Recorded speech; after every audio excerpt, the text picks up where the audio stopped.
आज कहानी है एक लड़की की जिसे सभी खड़ूस मैडम के नाम से बुलाते हैं। खड़ूस मैडम जी, हमेशा से लोग मुझसे डरते आए हैं। मेरे स्वभाव में एक अनकहा रूखापन है जो शायद मेरी आदत बन गया है। गिने चुने दोस्त हैं और वो भी जब मुझसे बात करते हैं तो हर शब्द तोलकर। बचपन से ही यह आदत मेरे साथ है। स्कूल में, फिर कॉलेज में और अब ऑफिस में भी यही सिलसिला जारी है। किसी लड़के की तो कभी हिम्मत ही नहीं हुई कि मुझसे बात कर ले। ऑफिस में तो बात और भी अलग है। यह लोग मुझसे खड़ूस मैडम जी कहकर बुलाते हैं। मैं जानती हूँ कि पीठ पीछे ही कहते हैं, पर मैंने कभी इसे दिल पर नहीं लिया। मुझे लगा चलो ठीक है, काम से काम रखो, यही सही है। लेकिन ऑफिस में एक इंसान ऐसा था जो मुझे पसंद करता था। मुझे उसकी नज़रें महसूस होती थी, हालांकि उसकी भी हिम्मत नहीं थी कि मेरे सामने आकर कुछ कह सके।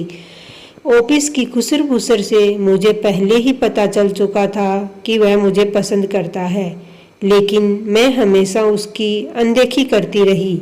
शायद मुझे यह जताना आता ही नहीं था कि कोई मेरे करीब आ सकता है। फिर एक दिन उसने अपनी झिझक तोड़ने की कोशिश की। शायद उस दिन उसके अंदर का मर्द जाग गया। उस दिन मैं ऑफिस के कॉरिडोर में अकेली थी।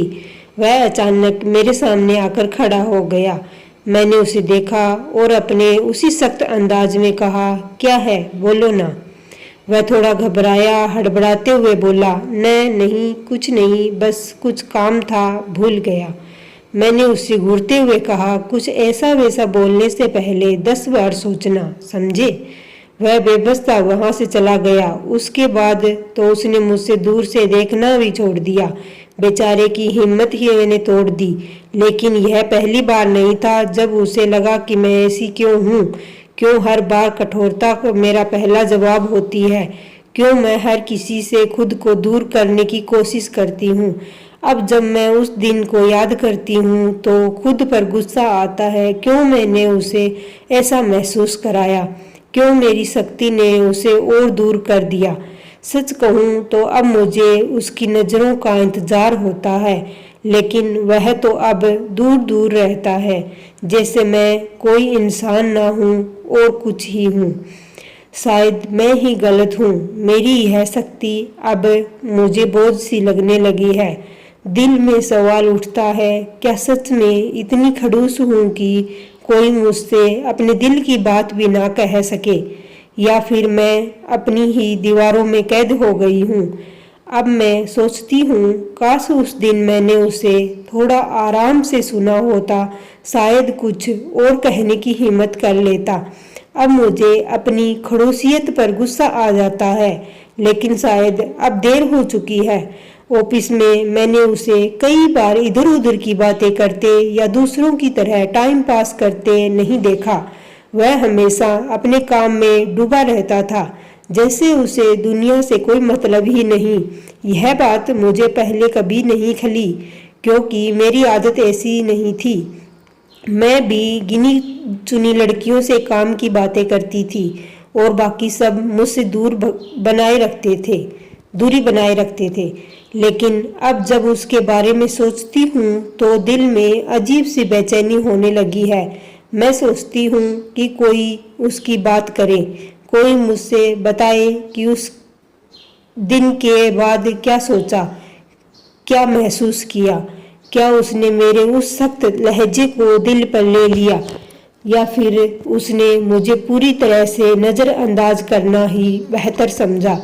अब मुझे यह भी जानने की बेचैनी है कि वह इंसान अंदर से कैसा है। क्या वह सच में उतना अच्छा लड़का है जितना मुझे लगता है।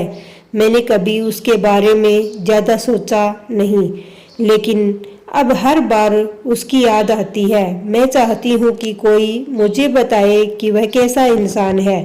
हर बार जब उसकी शांत नज़रें और झिझकता चेहरा याद आता है तो लगता है कि मैंने एक अनमोल रिश्ता खो दिया। काश उस दिन मैंने अपनी आवाज़ को थोड़ा नरम कर लिया होता।